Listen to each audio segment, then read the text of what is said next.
Rosa hari ini pada hari Kamis tanggal 14 Oktober 2021. Gimana kabarnya, sehat? Alhamdulillah ya. Hari ini kita materinya adalah bahasa Indonesia, itu pada halaman 172 tentang proses pembuatan garam. Nah, dari materi ini proses pembuatan garam itu ada 9 proses untuk menghasilkan garam yang bagus. Nah, proses pembuatan garam yang pertama, petani menyiapkan peta tambak. Nah, jadi dalam pembuatan garam ini orang yang bekerja untuk membuat garam itu dinamakan dengan petani. Nah, bukan nelayan, misalnya bukan, tapi petani. Kemudian air laut dialirkan ke tambak. Jadi di tambak itu disiapkan tempat dulu, disiapkan tempatnya, petani menyiapkan tempat. Setelah itu dialirkan air laut ke dalam tambak tadi.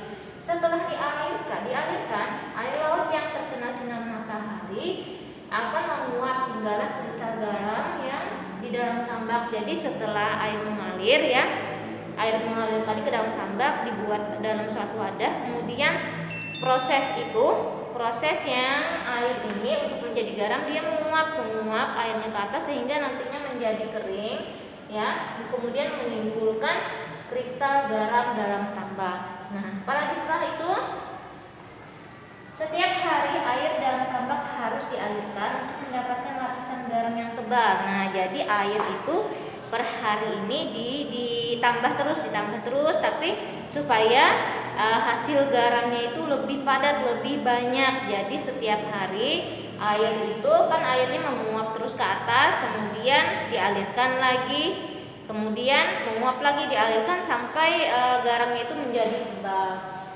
Setiap hari setelah sekitar 210 hari atau musim kemarau berakhir, lapisan garam siap dipanen. Nah, proses pembuatan garam itu sekitar 210 hari. Nah, lumayan lama untuk mendapatkan hasil garam yang bagus. Jadi pada musim kemarau sudah, kemudian musim hujan. Nah, pada musim sebelum itu garam ini siap untuk dipanen ya. Kemudian saat panen tidak boleh saat hujan karena kualitas garam bisa rendah.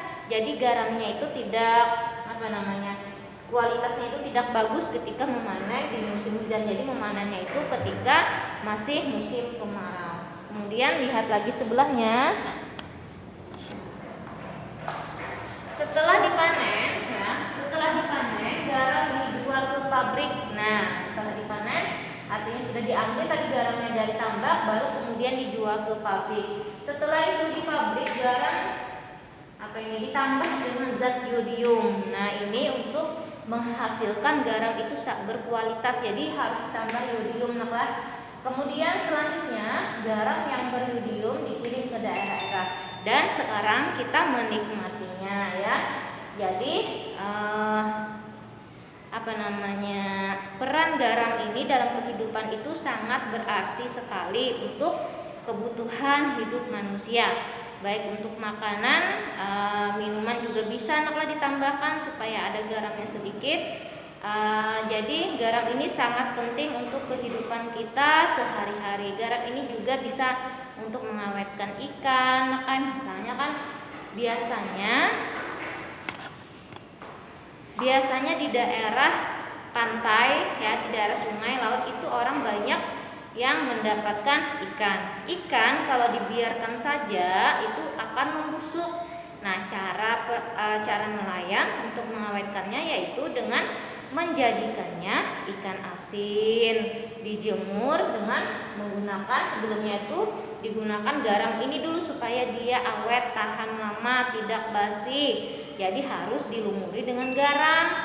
Nah, itulah yang dinamakan dengan ikan asin. Jadi ikan itu kalau dibiarkan saja sehari aja dibiarkan tentu akan membusuk. Tapi kalau sudah diawetkan menjadi ikan kering, maka dia akan lama ya, bisa dimakan bahkan berbulan-bulan dia tetap awet karena ada pengaruh dari garam tadi. Tapi tidak hanya dilumuri dengan garam, juga harus dikeringkan untuk membuang sisa-sisa air yang ada di dalam ikan. Nah, mudah-mudahan mudah-mudahan pelajaran kali ini anak-anak Lause semua bisa mengerti dan memahami tentang pembuatan garam. Salah-salah kata Lause mohon maaf. Untuk tugas nanti Lause kirim. Dadah, selamat pagi.